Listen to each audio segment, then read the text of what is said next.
ਦਰਸ਼ਕੋ break ਤੋਂ ਬਾਅਦ ਤੁਹਾਡਾ ਸਭ ਦਾ ਭਰਪੂਰ ਸਵਾਗਤ ਹੈ। ਹੁਣ ਆਪਾਂ ਅੱਜ ਦੇ ਅਹਿਮ ਇਸ਼ੂਜ਼ ਤੋਂ ਬਾਅਦ ਗੱਲਬਾਤ ਕਰਨ ਜਾ ਰਹੇ ਹਾਂ ਰੂਹ ਦੀ ਖਰਾਬ ਗੁਰਬਾਣੀ ਚਾਰਾਂ ਦੀਆਂ। ਸੋ ਅਸੀਂ ਚਾਹਾਂਗੇ ਕਿ ਤੁਸੀਂ ਸਾਡੇ ਨਾਲ ਇਸੇ ਤਰ੍ਹਾਂ ਹੀ ਜੁੜੇ ਰਹਿਣਾ। ਥੈਂਕ ਯੂ ਸੋ ਮਚ ਜੀ। ਡਾਕਟਰ ਸਾਹਿਬ ਕੀ ਕਹਿਣਾ ਚਾਹੋਗੇ? ਦੇਖੋ, ਜ਼ਿੰਦਗੀ ਦੇ ਰਿਸ਼ਤਿਆਂ 'ਚ ਮਾਂ-ਪਿਓ ਦਾ ਰਿਸ਼ਤਾ ਇੱਕ ਐਸਾ ਰਿਸ਼ਤਾ ਹੈ ਜਿਸ ਬਾਰੇ ਹੁਣ ਤਾਂ ਬੇਸ਼ੱਕ ਇਸ ਦੇ ਵਿੱਚ ਵੀ ਸਵਾਲੀਆ ਨਿਸ਼ਾਨ ਆ ਰਹੇ ਨੇ, ਜਿਉਂ-ਜਿਉਂ ਮਗਰਬੀ ਜਾਂ ਵੈਸਟਰਨ ਤਹਿਜ਼ੀਬ ਦਾ ਅਸਰ ਸਾਡੀਆਂ ਅਗਲੀਆਂ ਜਨਰੇਸ਼ਨਾਂ 'ਤੇ ਔਰ ਸਾਡੇ 'ਤੇ ਵੀ ਕਿਸੇ ਹੱਦ ਤੱਕ ਹੋ ਰਿਹਾ ਜੀ।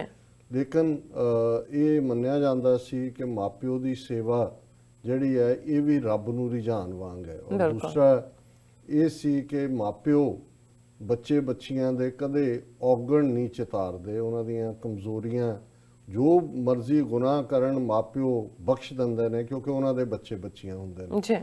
ਔਰ ਬਹੁਤ ਵਾਰ ਰੂਹਾਨੀਅਤ ਦੀ ਦੁਨੀਆ 'ਚ ਔਰ ਗੁਰਬਾਣੀ 'ਚ ਖਾਸ ਤੌਰ 'ਤੇ ਇਸ ਨੂੰ ਵੀ ਇੱਕ ਰੱਬ ਦੇ ਅੱਗੇ ਜਦੋਂ ਇੱਕ ਬੇਨਤੀ ਜਾਂ ਦੁਆ ਜਾਂ ਅਰਦਾਸ ਜਾਂ ਇੱਕ ਗੁਜ਼ਾਰਿਸ਼ ਦੇ ਤੌਰ ਦੇ ਉੱਤੇ ਜਿਹੜਾ ਰੱਬ ਦਾ ਬੰਦਾ ਹੈ ਉਹ ਕਰਦਾ ਹੈ, ਤੇ ਉਹ ਉਹਨੂੰ ਕਹਿੰਦਾ ਹੈ ਕਿ ਭਾਈ, ਜਿਵੇਂ ਅਸੀਂ ਬਾਣੀ 'ਚ ਪੜ੍ਹਦੇ ਹਾਂ ਕਿ ਰਾਮਈਆ ਕਿ ਸੁਤ ਅਪਰਾਧ ਕਰਤ ਹੈ ਜੇਤੇ, ਜਨਨੀ ਚੀਤ ਨ ਰਾਖਸ ਤੇਤੇ, ਰਾਮਈਆ ਹਉ ਬਾਰਕ ਤੇਰਾ, ਕਾਹੇ ਨ ਖੰਡਸ ਅਵਗੁਣ ਮੇਰਾ। ਕਿ ਬੱਚਾ ਬੱਚੀ ਜਿੰਨੇ ਵੀ ਔਗਣ ਕਰਦੇ ਨੇ, ਕੋਈ ਕਮਜ਼ੋਰ ਗੱਲ ਵੀ ਕਰਦੇ ਨੇ, ਮਾਂ ਕਦੇ ਉਹਦਾ ਰਜਿਸਟਰ ਨਹੀਂ ਰੱਖਦੀ, ਉਹਦਾ ਹਿਸਾਬ ਨਹੀਂ ਰੱਖਦੀ। ਤੇ ਉਹ ਰੱਬ ਨੂੰ ਕਹਿ ਰਹੇ ਨੇ ਕਿ ਤੂੰ ਮੇਰੀ ਮਾਂ ਵਰਗਾ ਕਿਉਂ ਨਹੀਂ ਹੋ ਜਾਂਦਾ, ਤੂੰ ਕਿਉਂ ਮੈਨੂੰ ਜਿਹੜਾ ਮੈਨੂੰ ਹਿਸਾਬ ਦੇਣਾ ਪੈਣਾ ਤੈਨੂੰ, ਤੂੰ ਮੇਰੇ ਔਗਣ ਗਿਣਨੇ ਨੇ, ਤੂੰ ਮੇਰੀ ਮਾਂ ਬਣ ਜਾ। ਔਰ ਜ਼ਾਹਿਰ ਹੈ ਵੀ ਹੈ ਤਾਂ ਇਹ ਪਿਆਰ ਦੇ ਵਿੱਚ ਇੱਕ ਉਸ ਰਿਸ਼ਤੇ ਦੀ ਗੱਲ ਹੈ। ਅੱਜ ਦਾ ਸ਼ਬਦ ਜਿਹੜਾ ਪੰਜਵੇਂ ਪਾਤਸ਼ਾਹ ਦਾ ਹੈ ਉਹ ਵੀ ਇਸ ਪਾਸੇ ਦੇ ਨਾਲ ਹੀ ਸ਼ੁਰੂ ਹੁੰਦਾ ਹੈ, ਮਾਪਿਓ ਦੀ ਫੋਰਗਿਵਨੈਸ। ਮਾਪਿਓ ਜਿਹੜੇ ਨੇ ਉਹ ਭੁਲਾ ਦਿੰਦੇ ਨੇ ਜੋ ਵੀ ਬੱਚੇ ਬੱਚੀਆਂ ਉਹਨਾਂ ਦੇ ਨਾਲ ਵੀ ਭਾਵੇਂ ਕਰ ਰਹੇ ਹੋਣ। ਬੰਧਨ ਕਾਟ ਵਿਸਾਰੇ ਔਗਣ, ਆਪਣਾ ਬਿਰਦ ਸਮਾਰਿਆ, ਹੋਏ ਕਿਰਪਾਲ ਮਾਤ ਪਿਤ ਨਿਆਈ, ਬਾਰਕ ਜਿਉ ਪ੍ਰਤਪਾਰਿਆ, ਗੁਰਸਿੱਖ ਰਾਖੇ ਗੁਰ ਗੋਪਾਲ, ਕਾਢ ਲਿਏ ਮਹਾ ਭਵਜਲ ਤੇ, ਆਪਣੀ ਨਦਰ ਨਿਹਾਲ। ਰਹਾਓ। ਹੁਣ ਜਿਵੇਂ ਰਹਾਓ ਦੀ ਤੁਕ ਸੈਂਟਰਲ ਨੁਕਤਾ ਹੁੰਦੀ ਹੈ ਹਰ ਸ਼ਬਦ ਨੂੰ ਸਮਝਣ ਦੇ ਲਈ, ਔਰ ਵੈਸੇ ਗਾਇਕੀ ਲਈ ਵੀ ਜਿਹੜੇ ਰਾਗੀ ਸਿੰਘ ਜਾਂ ਸਿੰਘਣੀਆਂ ਗਾਇਨ ਕਰਦੇ ਨੇ ਉਹਨਾਂ ਲਈ ਵੀ ਇਹ ਹਦਾਇਤ ਹੁੰਦੀ ਹੈ ਕਿ ਇਹ ਤੁਕ ਸਥਾਈ ਹੋਏ। ਹਾਲਾਂ ਹੁਣ ਬਹੁਤ ਸਾਰੇ ਸ਼ਬਦ ਵਿਚਲੀ ਸਥਾਈ ਉਹਨੂੰ ਬਣਾ ਲੈਂਦੇ ਨੇ ਜਿਹੜੀ, ਜੇ ਹੁਣ ਲੱਖ ਖੁਸ਼ੀਆਂ ਪਾਤਸ਼ਾਹੀਆਂ ਜੇ ਸਤਿਗੁਰ ਨਜ਼ਰ ਕਰੇ, ਇਹ ਸਥਾਈ ਨਹੀਂ ਹੈ। ਲੇਕਿਨ ਉਹਨੂੰ ਬਣਾ ਲੈਂਦੇ ਨੇ ਕਿਉਂਕਿ ਲੋਕਾਂ ਨੂੰ ਸਮਝ ਵੀ ਆਉਂਦਾ, ਤੇ ਕਹਿੰਦੇ ਨੇ ਵੀ ਵਾਹ ਵਾਹ ਹੁਣ ਲੱਗੀ ਹੈ ਪਾਤਸ਼ਾਹੀ ਮਿਲਣ, ਨਾਲੇ ਡਾਲਰ ਰੱਖ ਦਿੰਦੇ ਨੇ, ਨਾਲੇ ਖੁਸ਼ ਹੋ ਜਾਂਦੇ ਨੇ। ਇਸੇ ਤਰ੍ਹਾਂ ਸਥਾਈ ਜੋ ਮੰਗੇ ਠਾਕੁਰ ਆਪਣੇ ਤੇ ਸੋਈ ਸੋਈ, ਪਰ ਇਹ ਸ਼ਬਦ ਦੀ ਨਹੀਂ ਹੈ। ਜਦੋਂ ਅਸੀਂ ਦੇਖਦੇ ਹਾਂ ਚਤਰ ਦਿਸ਼ਾ ਕੀਨੋ ਬਲ ਆਪਣਾ, ਸਿਰ ਉੱਪਰ ਕਰ ਧਾਰਿਓ, ਕਿਰਪਾ ਕਟਾਕਸ਼ ਅਵਲੋਕਨ ਕੀਨੋ, ਦਾਸ ਕਾ ਦੁਖ ਵਿਦਾਰਿਓ, ਹਰ ਜਨ ਰਾਖੇ ਗੁਰ ਗੋਬਿੰਦ, ਕੰਠ ਲਾਏ ਅਵਗੁਣ ਸਭ ਮਿਟੇ, ਦਿਆਲ ਪੁਰਖ ਬਖਸ਼ੰਦ ਰਹਾਓ। ਹੁਣ ਪਹਿਲਾਂ ਜੋ ਮੰਗਣ ਤੋਂ ਪਹਿਲਾਂ ਦਿਆਲ ਪੁਰਖ ਬਖਸ਼ੰਦ ਦਾ ਬੰਦਾ ਬਣਨਾ ਜ਼ਰੂਰੀ ਹੈ, ਉਦੋਂ ਹੀ ਉਹ ਰੱਬ ਕੰਠ ਨਾਲ ਲਾਂਦਾ, ਫਿਰ ਜੋ ਮੰਗੇ ਠਾਕੁਰ। ਤੁਸੀਂ ਜੇ ਪੜ੍ਹਤਾ ਜੋ ਮੰਗੇ ਠਾਕੁਰ ਆਪਣਾ ਜੀ ਮਿਲ ਗਿਆ, ਬਸ ਹੁਣ ਤੁਸੀਂ ਰੱਖੋ, ਰਾਗੀ ਸਿੰਘ ਨੂੰ ਵੀ ਦਿਓ। ਹੁਣ ਇਹਦੇ ਚ ਵੀ ਗੁਰਸਿੱਖ ਰਾਖੇ ਗੁਰ ਗੋਪਾਲ, ਕਾਢ ਲਿਏ ਮਹਾ ਭਵਜਲ ਤੇ, ਆਪਣੀ ਨਦਰ ਨਿਹਾਲ। ਗੁਰਸਿੱਖ ਹੁਣ ਰੱਬ ਨੇ ਰੱਖਿਆ ਉਦੋਂ ਕਰਨੀ ਹੈ, ਰੱਬ ਦੀ ਸ਼ੈਲਟਰ 'ਚ ਤੁਸੀਂ ਉਦੋਂ ਐਕਸੈਪਟੇਬਲ ਹੋ ਜਦੋਂ ਤੁਸੀਂ ਗੁਰੂ ਦੇ ਸਿੱਖ ਬਣ ਗਏ। ਜਦੋਂ ਰੱਬ ਦੇ ਰਸਤੇ ਦੇ ਪਾਂਧੀ ਬਣ ਕੇ ਸਚਿਆਰਤਾ ਦੇ ਨਾਲ ਆਪਣਾ ਤਨ ਮਨ ਤਨ ਰੱਬ ਦੇ ਹਵਾਲੇ ਕਰ ਦਿੱਤਾ, ਫਿਰ ਗੁਰਸਿੱਖ ਰਾਖੇ ਗੁਰ ਗੋਪਾਲ। ਉਹ ਜਿਹੜਾ ਸਾਰੀ ਗੋ ਹੁੰਦਾ, ਧਰਤੀ ਨੂੰ ਪਾਲਣ ਵਾਲਾ ਜਿਹੜਾ ਰੱਬ ਹੈ, ਉਸ ਨੂੰ ਉਹ ਹਰ ਇੱਕ ਨੂੰ ਜਿਹੜਾ ਉਸ ਦੇ ਰਸਤੇ ਤੇ ਤੁਰਦਾ ਹੈ, ਗੁਰਸਿੱਖ ਹੈ, ਉਸ ਦੀ ਰੱਖਿਆ ਕਰਦਾ ਹੈ। ਕਾਢ ਲਿਏ ਮਹਾ ਭਵਜਲ ਤੇ, ਕਿ ਇਹ ਸੰਸਾਰ ਜਿਸ 'ਚ ਮਾਇਆ ਦਾ ਪ੍ਰਭਾਵ ਹੈ, ਸ਼ੈਤਾਨ ਦਾ ਇੰਪੈਕਟ ਹੈ, ਇਸ ਸਾਰੇ 'ਚੋਂ ਉਸ ਇਨਸਾਨ ਨੂੰ ਜਿਹੜਾ ਗੁਰੂ ਵੱਲ ਮੂੰਹ ਕਰਕੇ ਤੁਰਦਾ ਹੈ, ਉਹਦੀਆਂ ਸਿੱਖਿਆਵਾਂ 'ਤੇ ਅਮਲ ਕਰਦਾ ਹੈ, ਵਾਹਿਗੁਰੂ ਕੱਢ ਲੈਂਦੇ ਨੇ। ਕਿਵੇਂ? ਆਪਣੀ ਨਦਰ ਨਿਹਾਲ। ਨਜ਼ਰ ਨੂੰ ਕਹਿੰਦੇ ਨੇ ਕਿ ਜਦੋਂ ਉਹਦੀ ਨਜ਼ਰ ਪੈ ਜਾਂਦੀ ਹੈ ਉਹਨਾਂ ਦੇ ਉੱਤੇ ਜਿਹੜੇ ਇਸ ਰਸਤੇ ਦੇ ਪਾਂਧੇ ਨੇ, ਫਿਰ ਤਾਂ ਨਾਨਕ ਨਦਰੀ ਨਦਰ ਨਿਹਾਲ, ਫਿਰ ਉਹ ਨਿਹਾਲ ਨੇ।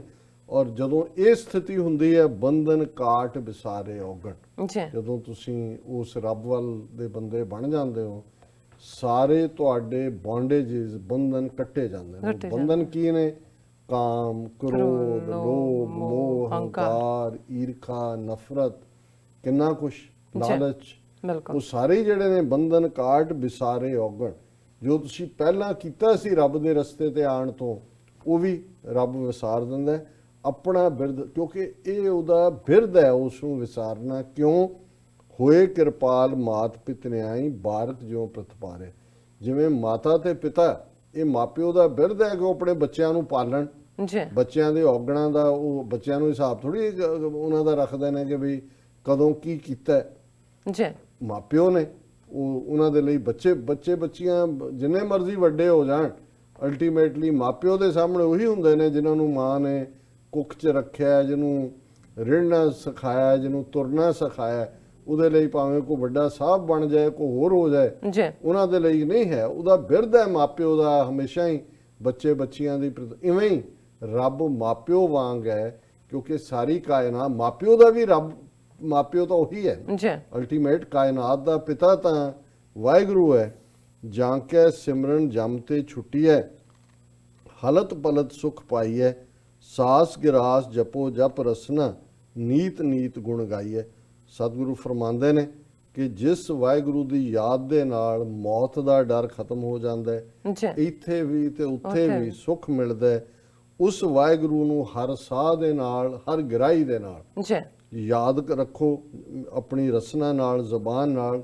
ਨੀਤ ਨੀਤ ਗੁਣ ਗਾਈਏ, ਹਰ ਵੇਲੇ ਰੋਜ਼ਾਨਾ ਉਸ ਵਾਹਿਗੁਰੂ ਦੇ ਗੁਣਾਂ ਦਾ ਗਾਇਨ ਕਰੋ ਜਿਨੇ ਸਾਨੂੰ ਇਹ ਜੀਵਨ ਔਰ ਸਾਰੇ ਸੁੱਖ ਦਿੱਤੇ ਨੇ। ਭਗਤ ਪ੍ਰੇਮ ਪਰਮ ਪਦ ਪਾਇਆ, ਸਾਧ ਸੰਗ ਦੁਖ ਨਾਠੇ, ਛਿਜੈ ਨ ਜਾਏ ਕਿਛ ਭਉ ਨ ਵਿਆਪੈ, ਹਰ ਤਨ ਨਿਰਮਲ ਗਾਠੇ। ਗਾਠੇ ਹੈ ਪੱਲੇ, ਜੀ ਜਿਹਦੇ ਪੱਲੇ ਵਾਹਿਗੁਰੂ ਦੀ ਯਾਦ ਦਾ ਧਨ ਹੈ। ਗੁਰੂ ਸਾਹਿਬ ਫਰਮਾਉਂਦੇ ਨੇ ਭਗਤ ਪ੍ਰੇਮ ਪਰਮ ਪਦ ਪਾਇਆ, ਉਹਨੂੰ ਸਭ ਤੋਂ ਉੱਚੀ ਪੋਜੀਸ਼ਨ ਜਿਹੜੀ ਉਹਦੀ ਰੂਹ ਦੀ ਹੈ, ਜਿਹਨੂੰ ਚੌਥਾ ਪਦ ਕਹਿਣਾ, ਜਿਹੜਾ 10ਵਾਂ ਦੁਆਰ ਕਹਿਣਾ, ਜਾਂ ਕੁੰਡਲਨੀ ਦਾ ਖੁੱਲਣਾ ਯੋਗਾ ਦੇ ਵਿੱਚ ਕਹਿੰਦੇ ਨੇ, ਜੀ ਇਹ ਸਾਰਾ ਉਹੀ ਹੈ ਕਿ ਭਈ ਜੇ, ਕਿਉਂਕਿ ਜੇ ਪ੍ਰੇਮਾ ਭਗਤੀ ਹੈ, ਜਿਹੜਾ ਰੱਬ ਦੇ ਪ੍ਰੇਮ 'ਚ ਹੈ, ਉਸ ਨੂੰ ਜਿਹੜਾ ਅਲਟੀਮੇਟਲੀ ਭਗਤ ਪ੍ਰੇਮ ਪਰਮ ਪਦ ਪਾਇਆ, ਸਭ ਤੋਂ ਉੱਚੀ ਪਦਵੀ ਰੂਹਾਨੀਅਤ ਦੀ ਉਹਨੂੰ ਹਾਸਲ ਹੁੰਦੀ ਹੈ। ਜੀ ਔਰ ਉਹ ਹਮੇਸ਼ਾ ਰੱਬ ਦੇ ਬੰਦਿਆਂ ਦੀ ਸੰਗਤ ਦੇ ਵਿੱਚ ਹੁੰਦਾ ਹੈ। ਉਸ ਨੂੰ ਕੋਈ ਵੀ ਚੀਜ਼ ਉਹਦੀ ਆਤਮਾ ਨੂੰ ਦੁਖਾਉਂਦੀ ਨਹੀਂ ਹੈ। ਛਿਜਿਆ ਨਾ ਜਾਏ, ਛਿਜਣਾ ਹੁੰਦਾ ਕਮਜ਼ੋਰ ਹੋਣਾ, ਉਹ ਨਾ ਉਸ ਦੀ ਸੁਰਤ ਛਿਜਦੀ ਹੈ, ਭਉ ਨਾ ਵਿਆਪੈ, ਉਹਨੂੰ ਕੋਈ ਡਰ ਨਹੀਂ ਲੱਗਦਾ। ਹਰ ਤਾਂ ਨਿਰਮਲ ਗਾਠੇ, ਕਿਉਂਕਿ ਵਾਹਿਗੁਰੂ ਦੇ ਪਿਆਰ ਦੀ ਦੌਲਤ ਉਸ ਦੇ ਪੱਲੇ ਹੈ। ਅਖੀਰ 'ਚ ਗੁਰੂ ਸਾਹਿਬ ਫਰਮਾਉਂਦੇ ਨੇ, ਅੰਤ ਕਾਲ ਪ੍ਰਭ ਭੈ ਸਹਾਈ, ਇਤ ਉਤ ਰਾਖਣ ਹਾਰੇ, ਪ੍ਰਾਣ ਮੀਤ ਹੀਤ ਧਨ ਮੇਰੇ, ਨਾਨਕ ਸਦ ਬਲਿਹਾਰੇ। ਪੰਜਵੇਂ ਪਾਤਸ਼ਾਹ ਫਰਮਾਉਂਦੇ ਨੇ ਕਿ ਉਹ ਵਾਹਿਗੁਰੂ ਸਾਰੀ ਜ਼ਿੰਦਗੀ ਵੀ ਤੁਹਾਡਾ ਆਸਰਾ ਹੈ, ਅਖੀਰ ਵੇਲੇ ਵੀ ਉਸੇ ਨੇ ਹੀ ਸਹਾਈ ਹੋਣਾ, ਇੱਥੇ ਵੀ ਤੇ ਰੱਬ ਦੀ ਦਰਗਾਹ ਵਿੱਚ ਵੀ ਉਹ ਰੱਖਣਹਾਰ ਹੈ। ਪ੍ਰਾਣ ਮੀਤ ਹੀਤ ਧਨ ਮੇਰੇ, ਉਹੀ ਜੇ ਮੇਰਾ ਕੋਈ ਧਨ ਹੈ ਤੇ ਮੇਰੇ ਪ੍ਰਾਣਾਂ ਦਾ ਮੀਤ ਦੋਸਤ ਹਿਤੈਸ਼ੀ ਉਹੀ ਵਾਹਿਗੁਰੂ ਹੈ। ਨਾਨਕ ਸਦ ਬਲਿਹਾਰੇ। ਪੰਜਵੇਂ ਨਾਨਕ ਫਰਮਾਉਂਦੇ ਨੇ ਕਿ ਮੈਂ ਉਸ ਤੋਂ ਬਲਿਹਾਰ ਜਾਂਦਾ ਹੈ। ਸੋ ਇਹ ਅੱਜ ਦਾ ਵਿਚਾਰ ਹੈ। ਔਰ ਅਸੀਂ ਕਿਉਂਕਿ ਕੱਲ ਥੈਂਕਸਗਿਵਿੰਗ ਜਿੱਥੋਂ ਅਮਰੀਕਾ ਦੇ ਪਿਲਗ੍ਰਿਮਸ ਦੀ ਯਾਤਰਾ ਸ਼ੁਰੂ ਹੋਈ, ਜਦੋਂ ਇੱਥੇ ਭੁੱਖ ਪਿਆਸ ਨਾਲ ਤੜਫ ਰਹੇ ਸੀ ਤੇ ਇੱਥੋਂ ਦੇ ਲੋਕਲ ਨੇਟਿਵਸ ਨੇ ਉਹਨਾਂ ਨੂੰ ਖਾਣ ਨੂੰ ਜਿਹੜੀ ਹੈ ਉਹ ਬ੍ਰੈਡ ਵੀ ਦਿੱਤੀ, ਟਰਕੀ ਵੀ ਦਿੱਤੀ, ਪੋਟੇਟੋ ਵੀ ਦਿੱਤੇ। ਇਹ ਵੱਖਰੀ ਗੱਲ ਹੈ ਵੀ ਉਹਨਾਂ ਨੇ ਫਿਰ ਉਹਨਾਂ ਦਾ ਕਰਜ਼ਾ ਕਿਵੇਂ ਚੁਕਾਇਆ, ਉਹਨਾਂ ਨੂੰ ਮਾਰ ਕੇ ਹੀ। ਲੇਕਿਨ ਹੁਣ ਇਹ ਕਹਿੰਦੇ ਨੇ ਨਹੀਂ, ਅਸੀਂ ਰੱਬ ਦਾ ਸ਼ੁਕਰੀਆ ਕਰਦੇ ਹਾਂ। ਵਾਈਟ ਹਾਊਸ ਦੇ ਵਿੱਚ ਵੀ ਟਰਕੀ ਪਾਲੀ ਹੋਈ, ਉਹ ਪਾਰਡਨ ਕਰ ਦੇਣੀ ਹੈ ਟਰੰਪ ਨੇ। ਉਹ ਫਿਰ ਮੈਰੀਲੈਂਡ 'ਚ ਵੱਡਾ ਫਾਰਮ ਹਾਊਸ, ਉਹਨੂੰ ਕਹਿੰਦੇ ਤੈਨੂੰ ਮਾਫ ਕੀਤਾ, ਤੂੰ ਵਾਈਟ ਹਾਊਸ ਦੀ ਟਰਕੀ ਹੈ। ਵੈਸੇ ਲੱਖਾਂ ਟਰਕੀਆਂ ਖਾ ਜਾਣੀਆਂ ਇਹਨਾਂ ਨੇ ਇੱਥੇ, ਪੂਰੀ ਸਟਫ ਕਰ ਕਰਕੇ ਲੱਗੇ ਹੋਣੇ ਨੇ ਸਾਰੇ ਟੱਬਰ ਇਕੱਠੇ ਹੋਣ। ਤੇ ਕਿਉਂਕਿ ਇਸ ਦਿਨ ਦੀ ਅਮਰੀਕਾ ਦੀ ਹਿਸਟਰੀ 'ਚ ਇੱਕ ਅਹਿਮੀਅਤ ਹੈ। ਇਹ ਫੈਮਿਲੀ ਗੈਟ ਟੂਗੈਦਰ ਵੀ ਹੈ, ਸਾਰੇ ਪਰਿਵਾਰਾਂ 'ਚ ਇਕੱਠੇ ਹੁੰਦੇ ਨੇ। ਔਰ ਅਸੀਂ ਵੀ ਇਸ ਬਾਰੇ ਵਿਚਾਰ ਕੀਤਾ ਕਿ ਵੀ ਅਸੀਂ ਵੀ ਛੁੱਟੀ ਮਨਾਈਏ, ਗੋਭੀ ਖਾਏ ਭਾਵੇਂ ਟਰਕੀ ਖਾਏ, ਪਰ ਤੁਹਾਨੂੰ ਵੀ ਅਸੀਂ ਜਾਣ ਦਈਏ ਤੁਸੀਂ ਆਪਣੇ ਪਰਿਵਾਰਾਂ ਦੇ ਨਾਲ ਇਸ ਦਿਨ ਨੂੰ ਕਰੋ, ਸ਼ਾਮ ਨੂੰ ਅਸੀਂ ਇੱਥੇ ਸੋ ਹੋਈਏ। ਆਪਾਂ ਕੱਲ ਪ੍ਰੋਗਰਾਮ ਨਹੀਂ ਕਰਨਾ, ਸਾਡੇ ਹਾਂ, ਦਰਸ਼ਕ ਸੋ ਅਸੀਂ- ਨਾਰਾਜ਼ ਨਹੀਂ ਹੋਣ। ਹਾਂ, ਅਸੀਂ ਵੀ ਗੋਭੀ ਖਾਣ ਜਿਹੜਾ ਹੈ ਵਾਸ਼ਿੰਗਟਨ ਚਲੇ ਵਾਸ਼ਿੰਗਟਨ ਜਾਣਾ ਡੀਸੀ ਹੈ ਜਾ ਅੱਜ ਰਹੇ ਆ ਰਾਤ, ਜੀ। ਤੇ ਫਿਰ ਦੇਖਾਂਗੇ ਜੀ। ਤੇ ਅੱਗੋਂ ਕੀ ਵਿਚਾਰਾਂ ਨੇ ਕੀ ਵਿਚਾਰ ਆ। ਜੀ। ਸੋ ਅਸੀਂ ਤੁਹਾਡਾ ਬਹੁਤ ਬਹੁਤ ਸ਼ੁਕਰੀਆ ਅਦਾ ਕਰਦੇ ਹਾਂ ਕਿ ਤੁਸੀਂ ਅੱਜ ਦੇ ਅਹਿਮ ਇਸ਼ੂ ਤੇ ਅੱਜ ਦਾ ਵਿਚਾਰ ਸਾਡੇ ਦਰਸ਼ਕਾਂ ਨਾਲ ਸਾਂਝਾ ਕੀਤਾ।